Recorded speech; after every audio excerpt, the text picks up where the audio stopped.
Good morning, स्वागत है आपका फिट इंडिया के सुपर हिट बुलेटिन में। मैं हूँ आपके साथ श्वेता श्रीवास्तव। नमस्कार, आपके साथ मैं हूँ दीपिका यादव। तो आपका फेवरेट मॉर्निंग शो लेकर फिट इंडिया का सुपर हिट बुलेटिन हम दोनों एक बार फिर से हाजिर हैं, मौजूद हैं दिल्ली के दिल यानी कनॉट प्लेस के सेंट्रल पार्क में। जी हाँ, यहीं से आपको देश दुनिया की हर खबर बताएंगे और साथ ही मंत्रियों का जो पोर्टफोलियो है वो हर किसी को मिल चुका है, डेडिकेट हो चुका है। इसके अलावा और कौन सी खबरें हैं देश और दुनिया की, वो भी आपके सामने होगी।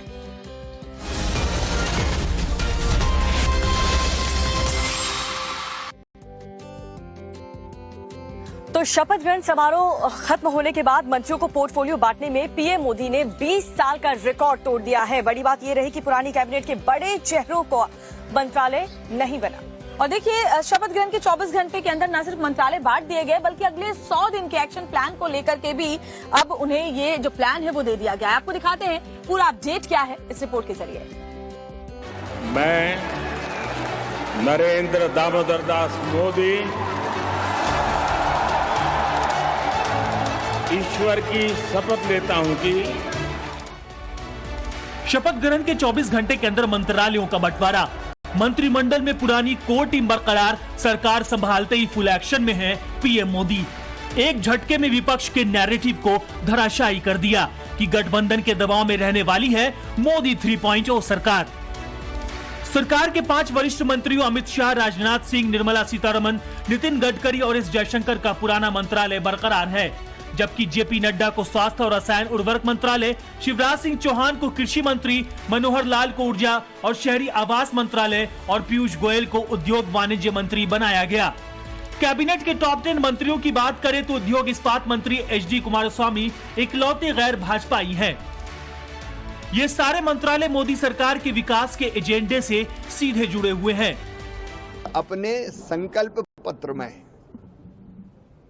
हमने किसान कल्याण हो या अर्बन डेवलपमेंट हो या रूरल डेवलपमेंट हो, ग्रामीण विकास हो, उसके बारे में अपना रोड मैप बना के दिया है। एनडीए की 3 बड़ी पार्टियों के मंत्रालयों की बात करें तो जेडीयू के ललन सिंह को पंचायती राज्य और मत्स्य पशुपालन मंत्रालय, टीडीपी के राम मोहन नायडू को नागरिक उड्डयन मंत्रालय और एलजेपी आर के चिराग पासवान को खाद्य प्रसंस्करण मंत्रालय मिला। और ये एक ऐसे विभाग की जिम्मेदारी मुझे दी गई है जिसकी चर्चा मैंने मेरे विजन डॉक्यूमेंट में हमेशा की थी। मंत्रालय बांटने के साथ पीएम मोदी ने निर्देश भी जारी किया है, सभी मंत्री बेवजह की बयानबाजी से बचे और 100 दिन के एजेंडे पर फोकस करें। देखिए, प्रधानमंत्री मोदी ने सभी मंत्रियों को पोर्टफोलियो बांट दिया है, सभी मंत्री अपने काम में जुट भी गए हैं, लेकिन इंडी गठबंधन की बेचैनी अभी थम नहीं रही। जी हाँ, मंत्रालय के बंटवारे के बाद इंडी गठबंधन किस तरीके की सियासत कर रही है वो देखिए इस रिपोर्ट में। दिल्ली में पहली कैबिनेट मीटिंग में पीएम मोदी ने मंत्रियों को पोर्टफोलियो बांटा तो उस पर इंडी खेमे ने उकसावे की सियासत शुरू कर दी। सबसे पहला हमला बिहार से हुआ। लालू यादव के बेटे तेजस्वी ने सीधा नीतीश पर निशाना साधा, कहा मंत्रालय के नाम पर किंग मेकर को झुनझुना थमा दिया गया है।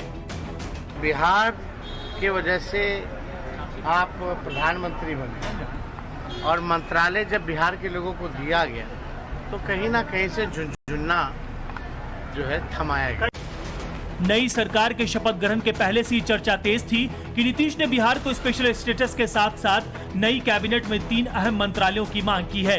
नीतीश के करीबी और पूर्व बाहुबली सांसद आनंद मोहन ने खुलकर कहा भी था कि रेलवे जेडीयू को मिलना चाहिए, लेकिन नई सरकार में जेडीयू के ललन सिंह को गिरिराज सिंह वाला मत्स्य और पशुपालन मंत्रालय मिला, वहीं टीडीपी के हिस्से में नागरिक उड्डयन मंत्रालय आया। इंडी खेमा इसी पर निशाना साध रहा है। आपके राज्यसभा सांसद संजय सिंह ने सोशल मीडिया पर लिखा, न गिरह, न रक्षा, न वित्त, न विदेश, न वाणिज्य, न सड़क, न रेल, न शिक्षा, न स्वास्थ्य, न कृषि, न जल शक्ति, न पेट्रोलियम, न दूरसंचार। एनडीए के घटक दलों के हिस्से में आया सिर्फ झुनझुना मंत्रालय। बहुत ही बेइज्जती है। इधर जम्मू कश्मीर से नेशनल कॉन्फ्रेंस के उमर अब्दुल्ला ने कहा कि आप शर्त लगा सकते हैं कि लोकसभा अध्यक्ष का पद भी बीजेपी के पास ही रहेगा। इंडी खेमे के हमले के जवाब में जेडीयू और टीडीपी ने चुप्पी साध रखी है। जवाब चिराग पासवान ने दिया। उकसावे की विपक्षी सियासत का मकसद क्या है, ये तो साफ जाहिर है। देखना यह है कि इन उकसावों पर एनडीए गठबंधन कितना एकजुट रहता है। और बड़ी खबर आपको बता रहे हैं, पूर्व केंद्रीय मंत्री संजीव बालियान का बड़ा आरोप संगीत सोम पर भीतर घात का आरोप देके लगा रहे हैं।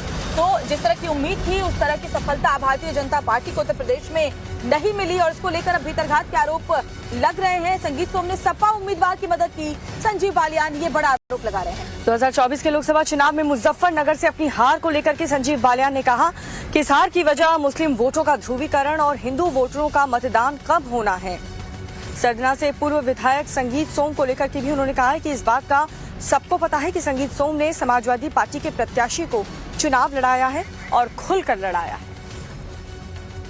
मैं उम्मीद करता हूं कि कार्रवाई होनी चाहिए थी और आगे भी उम्मीद रखूंगा अपनी पार्टी से कि जो बिल्कुल खुले तौर पर जिन्होंने समाजवादी पार्टी का चुनाव लड़ा है और यहाँ बड़ी पोजीशन लिए हुए हैं और सरकारी सुविधाएं भी ले रहे हैं, तो कृपया करके पार्टी, मेरा निवेदन रहेगा, पार्टी इस पर शायद ध्यान देगी और कार्रवाई निश्चित। मंत्री पूर्व विधायक संगीत सोम ने कहा था कि एक बयान बहुत वायरल हुआ उनका कि स्तर नहीं है आपसे बात करने का, क्या है इस तरह? अब ये तो मैं कह नहीं सकता। मैं PhD हूँ वेटनरी साइंसेज में, 2 बार मुजफ्फरनगर का सांसद रहा हूँ, 8.5 साल केंद्रीय मंत्री रहा हूँ, सरकारी नौकरी में भी रहा हूँ। कृपया करके स्तर तो मुझे शिक्षा से होता है, उससे होता है, उनका शिक्षा का पूछा है, स्तर आप ही जोड़ लें, किसका स्तर कहाँ है। और 2024 लोकसभा चुनाव के नतीजे आने के हफ्ते भर बाद संघ प्रमुख ने एक चौंकाने वाला बयान दिया है। उन्होंने एक तरफ बीजेपी के चुनावी नतीजों पर संघ का पक्ष साफ किया, तो वहीं विपक्ष को भी एक बड़ी नसीहत दी है। देखिए रिपोर्ट। 2024 के चुनावी प्रदर्शन पर बीजेपी में समीक्षा बैठकों का दौर जारी है। अंदर खाने भीतर गात के आरोप लग रहे हैं। इस पर अब संघ प्रमुख मोहन भागवत भी बोल पड़े हैं। समाज ने अपना मत दे दिया, उसके अनुसार सब होगा। क्यों कैसे इसमें संघ के हम लोग नहीं पढ़ते। सरकार भी बन गई। नागपुर में संघ कार्यालय के कार्यक्रम में दिया गया संघ प्रमुख का एक और बयान सुर्खियों में है। हर पक्ष इसके अलग अलग मायने निकाल रहा है। उस मर्यादा का पालन करके जो चलता है वो कर्म करता है, लेकिन कर्मों में लिप्त नहीं होता, उसमें अहंकार नहीं आता कि मैंने किया, और वही सेवक कहलाने का अधिकारी रहता है। नई सरकार के गठन पर बधाई देते हुए संघ प्रमुख ने कहा कि दुनिया की चुनौतियों का समाधान भारत ही दे सकता है। उन्होंने अपने भाषण में मोदी सरकार के 10 साल के परफॉर्मेंस की तारीफ की। दुनिया भर में भारत का नाम रोशन करने पर शाबाशी दी, तो दूसरी ओर 2024 के चुनावी घमासान में जिस तरह आरएसएस को घसीटा गया, उस पर चिंता भी जताई। जिस प्रकार एक दूसरे को लताड़ना हुआ, जिस प्रकार प्रचार के दौरान हमारे करने से समाज में मनमुटाव बढ़ेगा, 2 गठ बटेंगे, आपस में शंका संशय उत्पन्न होगा, इसका भी ख्याल नहीं रखा गया और विनाकारण संघ जैसे संगठनों को भी उसमें खींचा गया। टेक्नोलॉजी का सहारा करके असत्य बातें परोसी गई, नितांत असत्य। क्या शास्त्र का, विज्ञान का, विद्या का ये उपयोग है? संघ प्रमुख मोहन भागवत ने अपने भाषण में एक वायरल वीडियो का हवाला दिया और कहा कि विपक्ष ने चुनाव के दौरान ये हवा फैलाई कि आरएसएस आरक्षण के खिलाफ है, जबकि ये पूरी तरह झूठ है। उन्होंने दोहराया कि संघ शुरू से संविधान के तहत दिए आरक्षण के समर्थन में है। जब तक जरूरत है आरक्षण जारी रहना चाहिए। और एक बड़ी खबर आपको बताएं, तमिलनाडु के कांग्रेस नेता मणिकम टेगोर ने बड़ा दावा किया है कि बिहार चुनाव के बाद दिल्ली में सरकार बदल जाएगी। ये बड़ी खबर आपको बता रहे हैं, एनडीए के गठबंधन में जल्द ही फूट दिखेगी। ये मणिकम का बयान सामने आया है। तमिलनाडु के कांग्रेस नेता मणिकम टेगोर का दावा, बिहार चुनाव के बाद दिल्ली में भी सरकार बदल जाएगी। तो NDA We all hope that by Bihar elections, when Bihar elections are completed, the government in Delhi will be changed and a new India Alliance government can be formed after the Bihar elections. एक बार फिर से स्वागत है आपका। देखिए, भीषण गर्मी एक तरफ हो रही उत्तर भारत में, लेकिन दक्षिण की बात करें और कई ऐसे राज्य हैं जहां पर मानसून ने दस्तक दे दी है, लोगों को गर्मी से राहत मिली है। तो राजस्थान तो तमिलनाडु, कहां पर मानसून का असर दिख रहा है, बारिश कहां दस्तक देने वाली, आपको दिखा देते हैं इस रिपोर्ट में। देश में मानसून तेजी तेजी से आगे बढ़ रहा है, जिससे देश के कई हिस्सों में बारिश और मौसम सुहाना हो रहा है। लोगों को लू और हीट वेव से राहत तो मिल रही है, साथ ही तापमान में गिरावट भी देखी जा रही है। दक्षिण राज्यों के अलावा देश के कई हिस्सों में मानसून के दस्तक की आहट हो गई है। कहीं हल्की तो कहीं तेज बरसात ने लोगों के चेहरे खिला दिए हैं। गुजरात में 2 दिनों से प्री मानसून बारिश की शुरुआत हो गई है। अलग अलग जिलों में तेज हवा के साथ बारिश हो रही है, तो वहीं सौराष्ट्र के अमरेली जिले में भी बारिश का असर देखने को मिल रहा है। अमरेली में बारिश से सड़कें तालाब बन गई हैं। जल भराव इतना है कि लोगों का घरों से निकलना मुश्किल हो गया है और बाढ़ जैसे हालात पैदा हो गए हैं। सड़क किनारे खड़ी गाड़ियों के टायर पानी में लबालब दिखे। रुक रुक कर हो रही बारिश से जिले के नदी और तालाब ओवरफ्लो वाली स्थिति में है, तो वहीं कई हिस्सों में जल भराव के चलते सड़कों का पता लगाना भी मुश्किल हो गया। सिर्फ बारिश ही नहीं बल्कि तेज हवाएं भी शुरू हो गई हैं।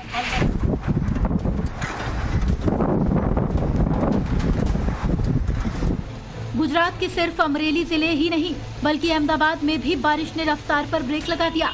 तेज बारिश के चलते मौसम ने करवट ली और गर्मी से राहत तो मिली ही, साथ ही कई इलाकों में बारिश के चलते सड़कें खाली नजर आईं। राजस्थान बॉर्डर से लगी गुजरात के अरवली जिले का हाल भी देख लीजिए। तेज बारिश के बाद सड़कों पर कई पेड़ टूटे दिखाई दिए। तेज बारिश के साथ हवाओं से लोगों का घरों से निकलना मुश्किल हो गया। सिर्फ गुजरात ही नहीं बल्कि महाराष्ट्र में भी मानसून ने दस्तक दी है। मुंबई के कई हिस्सों में तेज हवाओं के साथ बारिश हुई और लोगों ने इसका लुत्फ उठाया। पुणे में भी मौसम ने करवट ली। झमाझम बारिश के बाद कई इलाकों में पानी भरने से लोगों की दिक्कतें बढ़ गईं। तो वहीं महाराष्ट्र के मौसम विभाग ने अगले 2 दिन राज्य के रत्नागिरी, मुंबई, सिंधुदुर्ग, सोलापुर, नागपुर, नांदेड़ समेत कई हिस्सों में भारी बारिश का ऑरेंज अलर्ट जारी किया है। राजस्थान के उदयपुर में हुई झमाझम बारिश ने सबसे गर्म राज्य में भीषण गर्मी से राहत दे दी। राजस्थान के लेक सिटी उदयपुर में लोगों ने बारिश का लुत्फ उठाया और सुहाने मौसम को एंजॉय किया। झमाझम बारिश से राज्य के तापमान में गिरावट दर्ज की गई है, जो स्थानीय लोगों के लिए सुकून की बात है और सड़कों पर ट्रैफिक जैम की स्थिति पैदा हो गई है। तेलंगाना में भी मानसून की शुरुआत हो चुकी है, जिसके चलते हैदराबाद के मौसम विभाग ने राज्य के कई हिस्सों में अगले 3 दिन बहुत तेज बारिश का ऑरेंज अलर्ट जारी किया है।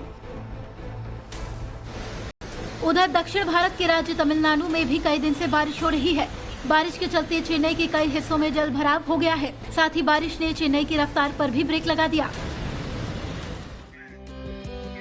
खबर यूपी के बलरामपुर जिले से आपको दिखाते हैं, जहां का ऐसा तांडव देखने को मिला कि लोगों में हड़कंप मच गया। जी हाँ, पैथोलॉजी लैब बताई जा रही है जिसमें आग लगी, उसके बाद वहां पर चीख पुकार मच गई। देखिए इस रिपोर्ट में पूरी खबर। आग की भयंकर लपटें उठ रही हैं। आग की लपटों को देखने वाले भी दहशत में हैं। बिल्डिंग पूरी तरह से धधक रही है। मौके पर लोगों की भीड़ है। चीख पुकार मची है। मौजूद लोग अपनों को ढूंढ रहे हैं। आग इतनी भयंकर लगी है कि शोले बिल्डिंग से गिर रहे हैं। आग के तांडव की तस्वीरें यूपी के बलरामपुर जिले से सामने आई है, जहां देर शाम एक पैथोलॉजी लैब में आग लगने से हड़कंप मच गया। हादसा होते ही मौके पर मौजूद लोगों में अफरा तफरी मच गई। जान बचाने के लिए लोग लैब से बाहर की तरफ भागने लगे। साथ ही चीख पुकार ऐसा मचा कि कई लोग अपनों को ढूंढने लगे। जिस वक्त ये हादसा हुआ उस वक्त रिपोर्ट्स और टेस्ट कराने के लिए कई लोग लैब के अंदर मौजूद थे। बिल्डिंग के एक हिस्से से आग फैलनी शुरू हुई और देखते ही देखते कुछ ही मिनटों में पूरे लैब को अपनी चपेट में ले लिया, जिसके बाद आनन फानन में आग की सूचना फायर फाइटर्स की टीम को दी गई। मौके पर पहुंची दमकल की टीम ने कई घंटों की मशक्कत के बाद आग पर काबू तो पा लिया, लेकिन तब तक पैथोलॉजी लैब में रखा सारा सामान जलकर खाक हो गया। गनीमत ये रही कि हादसे में किसी की जान नहीं गई, वरना कोई बड़ा हादसा हो सकता था। हालांकि आग लगने के कारणों का पता लगाया जा रहा है। और बड़ी खबर महाराष्ट्र के ठाणे से इस वक्त सामने आ रही है, जो अग्निकांड की खबर। भिवंडी में एक डायपर फैक्ट्री में बताया जा रहा है जबरदस्त आग लग गई। फायर ब्रिगेड की कई टीमें आग बुझाने में लगी हुई है और आग इतनी जबरदस्त है कि कई किलोमीटर दूर से ही धुएं का गुबार साफ साफ देखा जा सकता है। आज सुबह ही इसमें आग लगी है। भिवंडी, ठाणे और कल्याण की फायर ब्रिगेड की टीम आग बुझाने में जुटी हुई है। गनीमत ये रही कि अभी तक किसी के हताहत होने की जानकारी नहीं मिली, क्योंकि जिस वक्त वहां पर आग लगी कोई शख्स वहां पर मौजूद नहीं। तो मुंबई से सटे भिवंडी KMIDC में सदाशिव हाइजीन कंपनी की मैन्युफैक्चरिंग यूनिट है। ये तस्वीरें देखिए बताती हैं कि आग कितनी जबरदस्त लगी हुई है। ये एक डायपर फैक्ट्री है जिसमें आग लगी। आग लगने की वजह अभी साफ नहीं है, लेकिन कई किलोमीटर दूर से ही आग को और धुएं के गुबार को देखा जा सकता है। कोई हताहत अभी तक नहीं हुआ है, ये राहत की बात है। तो महाराष्ट्र के भिवंडी से ये बड़ी खबर, आप जरा देखिए कैसे भिवंडी थाने की जो फायर ब्रिगेड की टीम है वो यहाँ पर पहुंची है ताकि जल्द से जल्द आग पर काबू पाया जा सके। आग बहुत ही जबरदस्त तरीके से इस डायपर फैक्ट्री में लगी हुई है। और चलिए आगे बढ़ते हैं, एक और बड़ी खबर आपको बताते हैं जिसमें नीट के छात्रों ने अपना जो प्रदर्शन है वो तेज कर दिया है। अलग अलग राज्यों से ऐसी तस्वीरें सामने आ रही है प्रोटेस्ट की, जिसमें दिल्ली, मध्य प्रदेश, राजस्थान, यहाँ के स्टूडेंट्स लगातार प्रदर्शन कर रहे हैं। 5 मई को नीट परीक्षा रद्द करने की मांग की गई। सुप्रीम कोर्ट में याचिका पर आज सुनवाई होगी। उसी पर अर्जी में गड़बड़ी की SIT जांच की भी मांग यहाँ पर स्टूडेंट्स कर रहे हैं। बता दें कि लगातार मांग भी उठ रही है कि इसकी CBI जांच करवाई जाए। इसके लिए दिल्ली में NDA दफ्तर के बाहर ABVP ने प्रदर्शन भी किया है। राष्ट्रपति को इस सिलसिले में ज्ञापन भी दिया गया है। तो 5 मई को जो नीट परीक्षा करवाई गई थी उसे रद्द करने की मांग तेज हो चली है। देखिए, ये तो बिल्कुल स्पष्ट है कि नीट का जो इस बार का रिजल्ट आया, परिणाम आया है, उसमें काफी सारी गलतियां आई हैं, काफी सारी कमी रही है। सबसे बड़ा मुद्दा तो ये है कि 67 स्टूडेंट्स के 720 नंबर कैसे आ सकते हैं। जी, हम NTA के डायरेक्टर से मुलाकात तो करेंगे ही, लेकिन सिर्फ मुलाकात से बात नहीं बनने वाली। हमारी पूरी मांग है कि इस मामले की CBI जांच हो, और जब तक जांच पूरी न हो जाए तब तक इनके जो आगे की प्रोसीजर है काउंसलिंग में ना जाए, आगे के प्रोसीजर पर तब तक के लिए रोक ले। NTA चुप है इस बात पे कि नीट UG के जो एग्जाम है उसके रिजल्ट किस तरीके से आए हैं। NTA तब भी चुप था जब एग्जामिनेशन सेंटर में क्वेश्चन पेपर लेट पहुंचे थे, और बहुत सारे एग्जामिनेशन सेंटर में पेपर सॉल्वर्स भी पाए गए थे। पेपर सॉल्वर्स का मतलब कुछ लोगों की जगह कोई और एग्जाम देने आया था, तब भी NTA चुप था। अभी रिजल्ट के बाद में भी NTA चुप है। 67 टॉपर्स निकले हैं, जिसमें से बहुत सारे टॉपर्स एक ही सेंटर से निकले हुए हैं। इसका भी कोई जवाब नहीं है NTA के पास में। पर हम अखिल भारतीय विद्यार्थी परिषद के कार्यकर्ता सभी स्टूडेंट कम्युनिटी के साथ में इस धूप में हम लोग तब तक ही बैठे रहेंगे जब तक कि NTA अपना मौन नहीं तोड़ेगा। 2024 के चुनाव नतीजे सामने आने के बाद ही इंडी गठबंधन की जो फूट है वो खुलकर सामने आने लगी है। जी, नई खबर हरियाणा से सामने आ रही है कि यहाँ पर कांग्रेस ने गठबंधन तोड़ने का इशारा दे दिया है। पूरी खबर इस रिपोर्ट में देखिए। चंडीगढ़ में हुई हरियाणा कांग्रेस की विधायक दल की बैठक से जो संदेश सामने आया है उसने इंडी गठबंधन से जुड़े दलों की बेचैनी बढ़ा दी है। दरअसल बैठक खत्म होने के बाद रोहतक से कांग्रेस सांसद दीपेंद्र हुड्डा ने खुलकर इशारा दे दिया कि हरियाणा में कांग्रेस आप का गठबंधन अब चंद दिनों का मेहमान है।